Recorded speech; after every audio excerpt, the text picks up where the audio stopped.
డోర్వేకి స్వాగతం. Manual to self సూచనలు లేదా సమాచారాన్ని అందించే స్వీయ శోధన సాధనం. సో ఫస్ట్ కంక్లూజన్ ఏంటి? ఇప్పటిదాకా జరిగిన 234 వీడియోల కంక్లూజన్ ఏమిటయ్యా అంటే వీఆర్ బయాలజికలీ ఇన్కంప్లీట్. అంటే ఎవల్యూషన్ అయిపోయింది, ఇంకేం లేదు అనే ఆలోచన తప్పు.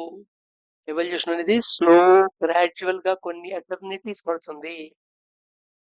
కొన్ని లక్షల ఏళ్ళకి మనిషి ఇప్పుడు అనుకున్న రూపంలోకి వచ్చాడు. అందుకని ఆల్ ఆఫ్ సడన్ జరిగే రెవల్యూషనరీ చేంజెస్ కాదు. నెక్స్ట్ ఈ universe సైకిలే.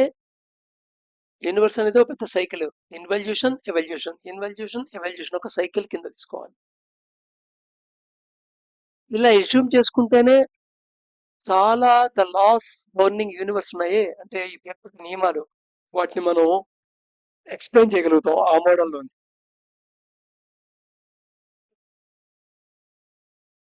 Nature helps everything to evolve. సామాన్యంగా ఈ ప్రకృతే హెల్ప్ చేస్తుంది పరిణామం చెందటానికి. Humans has a choice to evolve consciously. అయితే హ్యూమన్స్ మటుకు ఒక చాయిస్ ఉంది. ఏమిటి అంటే కాన్షియస్ గా ఎవాల్వ్ అయ్యే చాయిస్. ఎందుకని వాళ్ళకి సెల్ఫ్ కాన్షియస్నెస్ ఉంది, స్వయ చైతన్యం ఉంది. బట్ ఆ సెల్ఫ్ చాయిస్ ని ఎగ్జిక్యూట్ చేయడం ఏంటి? గ్రాడ్యువల్ ఉండాలి, ఫోర్స్ఫుల్లీ ఉండడానికి వీల్లేదు. అంటే కేవలం ఏదో పీచెస్ ప్రీచింగ్ చేయటం కాదు, ఇంకోళ్ళకి ప్రీచింగ్ చేయటం కాదు, నీకు నువ్వు ప్రీచింగ్ చేసుకోవటం కాదు, ఫోర్స్ఫుల్లీను కాదు. ఒక గ్రాడ్యువల్ ప్రాసెస్ లో నోన్ అల్లా నాలెడ్జ్ కింద మారి, నాలెడ్జ్ అండర్స్టాండింగ్ అయ్యి, అది విజ్డమ్ కింద అయ్యి, విజ్డమ్ అండ్ అండర్స్టాండింగ్ లోంచి నీకు ప్రాక్టీస్ రావాలి. అంటే అదనమాట. అది ఎప్పుడు జరుగుతుంది? When you surrender your self to your self. నువ్వు అనుకునే బాడీ, మైండ్, సెల్ఫ్ ఉందే, అది నీ రియల్ సెల్ఫ్ కి నువ్వు సరెండర్ అయినప్పుడు, నీలో ఉన్న ట్రాన్సెండెన్స్ కి సరెండర్ అయినప్పుడు. మన అసలు ట్రాన్సెండెన్స్ ఉందా లేదా? బాడీ అండ్ మైండ్ అయితే నాకు తెలుస్తున్నాయి పర్సెప్షన్ లో. మరి ఇవి కాకుండా ఉండే ఆత్మ, వాయిడ్, ఈ ట్రాన్సెండెన్స్, ఆ సెల్ఫ్, రియల్ సెల్ఫ్, దాని ఎగ్జిస్టెన్స్ ఎలా నమ్మను? అసలు నువ్వు ముందు కాగ్నైజ్ అయ్యే పొజిషన్ లో ఉన్నావా?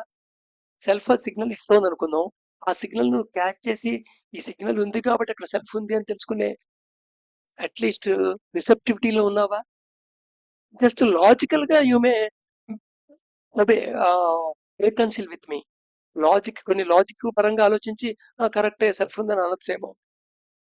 లేదా అసలు లాజిక్ కూడా లేకుండా జస్ట్ వాడు చెప్పాడు కాబట్టి, అది అథెంటిక్ సోర్స్ కాబట్టి, స్క్రిప్చర్ లో అలా చెప్పింది కాబట్టి నమ్మచ్చు, దాని బిలీఫ్ అంటాం జస్ట్.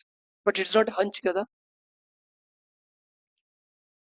సో ఇక్కడ ఇంపార్టెంట్ పాయింట్ ఏమిటి అంటే, ఎప్పుడు object level awareness of what we are feeding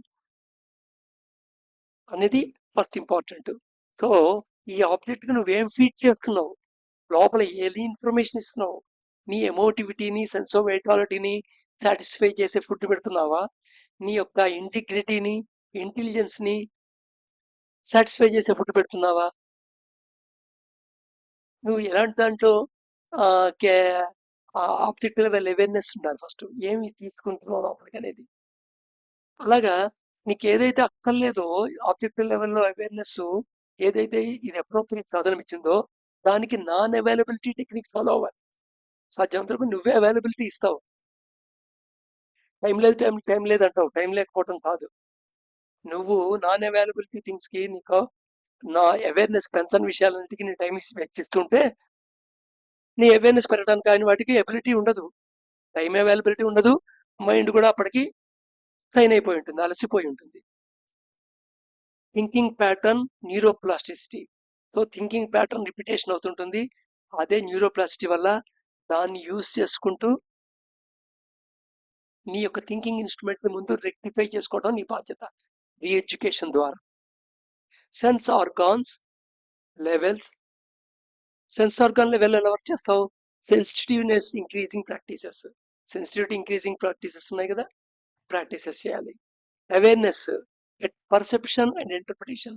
perception లో ఈ బలాన్ని, పర్సెప్షన్ లా పరంగా నాకు ఇలా కనబడుతోంది, వాస్తవం అది కాదు అనేది నీ అవేర్నెస్ లో ఉన్నప్పుడు వాస్తవం ఏంటో నీకు తెలిసినట్టే కనడపోయినా. అందుకని వాస్తవం ట్రూత్ అనేది పర్సీవ్ అవుతుంది తప్ప డైరెక్ట్ గా కనబడదు.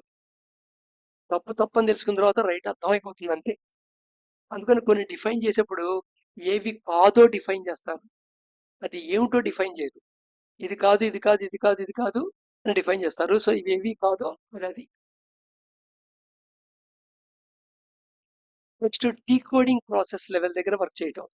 Correct methods of breathing, food, sleep, intelligence sex and thinking pattern. Thought లెవెల్లో వర్క్ చేయటం. Drift watching, pass technique. Pass technique గుర్తుకొచ్చింది కదా. అలాగే 5, 4, 3, 2, 1 టెక్నిక్.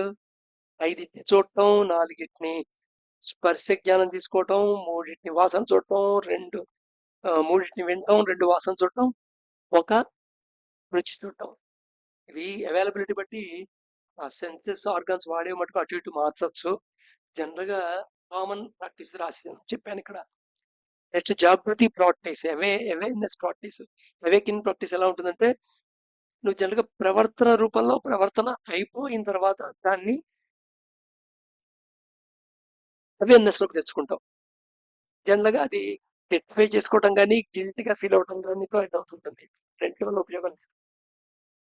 ఎప్పుడైతే నువ్వు జస్ట్ ఇది జరిగింది అనేది యాక్సెప్ట్ చేసావో థర్డ్ పార్టీగా, అప్పుడు ఈసారి బిహేవియర్ జరుగుతున్నప్పుడే నువ్వు అవేర్నెస్ వచ్చేస్తుంది. అది ప్రాక్టీస్ అవుతుంటే బిహేవియర్ స్టార్ట్ అవుతుంటేనే ప్రాక్టీస్ వచ్చేస్తుంది.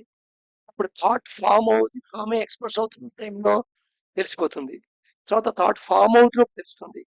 తర్వాత థాట్ ఎక్స్ప్రెస్ కాలేదు కానీ ఫామ్ అయి ఉంది, లోపల నిగూఢంగా ఉంది, లేటెంట్ గా ఉంది, అప్పుడు తెలుస్తుంది. తర్వాత థాట్ ఫామ్ అవుతున్నప్పుడు తెలుస్తుంది. సో దీన్ని జాగృతి ప్రాక్టీస్ అంటారు. ఈ జాగృతి ప్రాక్టీస్ లో అవేర్నెస్ పెరుగుతున్న కొద్దీ నువ్వు ఇన్నర్ లెవెల్ డెప్త్ వెళ్తూ ఉంటావు.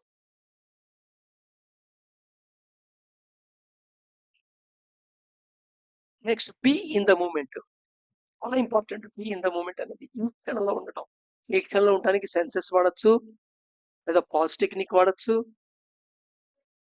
లేదా ఒక యాంకర్ తీసుకొని ఆ టైంలో స్టేట్ ఆఫ్ మైండ్ నువ్వు అబ్జర్వ్ చేయగానే ఆ స్టేట్ ఆఫ్ మైండ్ వద్దు అనుకున్న స్టేట్ అయితే వెంటనే షిఫ్ట్ చేసి ఫోకస్ బ్రీదింగ్ తో కాసేపు ఉండొచ్చు. ఇటు కావాలి నీవి వర్కంగా బ్రీదింగ్ చేయొచ్చు. నీ బ్రీదింగ్ ఎలా ఉంటే అలా ఉంటుంది. సో ఆటోమేటిక్ రెక్టిఫై అవుతుంది. అలాగే బాడీ లెవెల్కి వచ్చేప్పటికి బాడీ ఇనర్షియాని ఫిజికల్ యోగాసనాలు, సూర్య నమస్కారాలు, లేదా చిన్నపాటి ఎక్సర్సైజెస్ నీ ఫిజికల్ బాడీ పర్మిట్ చేస్తున్న పరంగా, నీ కేపబిలిటీ పరంగా, నీ కాంపిటెన్సీ పరంగానే చేయాలి. ఇక్కడ ఎంతసేపు చేసావు ఈజ్ నాట్ ఇంపార్టెంట్, ఎంత ఎఫిషియెంట్ గా చేసావు ఇంపార్టెంట్ కూడా కాదు. నువ్వు అటెంప్ట్ చేసినప్పుడు డూస్ అండ్ డోస్ కరెక్ట్ గా ఫాలో అవుతున్నావా లేదా, అవేర్నెస్ గా చేస్తున్నావా అనేది ఇంపార్టెంట్. ఎక్కడ ఫోర్స్ఫుల్లీ చేయొద్దు, బట్ గ్రాడ్యువల్ గా అటెంప్ట్ చేస్తుంది. గ్రాడ్యువల్ గా అండర్స్టాండింగ్ ఇంపార్టెంట్. దానిలోంచి నీ యొక్క ప్రాక్టీస్ బయటకి ఎమర్జ్ చేసి బయటకు రావాలి. Mind level inertia, ignorance, rectification. So ignorance rectification చేయడానికి మైండ్ లెవెల్ ఇనర్షియా పోవడానికి ఇగ్నోరెన్స్ రెక్టిఫికేషన్ క్రియాస్ చేయాలి.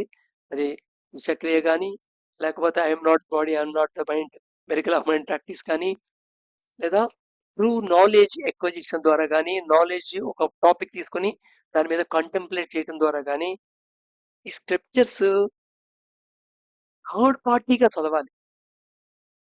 ముందే అజ్యూమ్ చేసేసుకొని ఇది సత్యము అనుకొని చదవద్దు.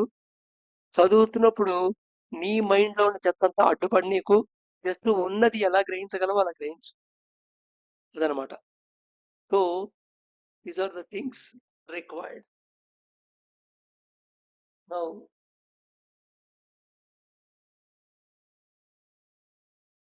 రేపు మళ్ళీ కంటిన్యూ చేద్దాం.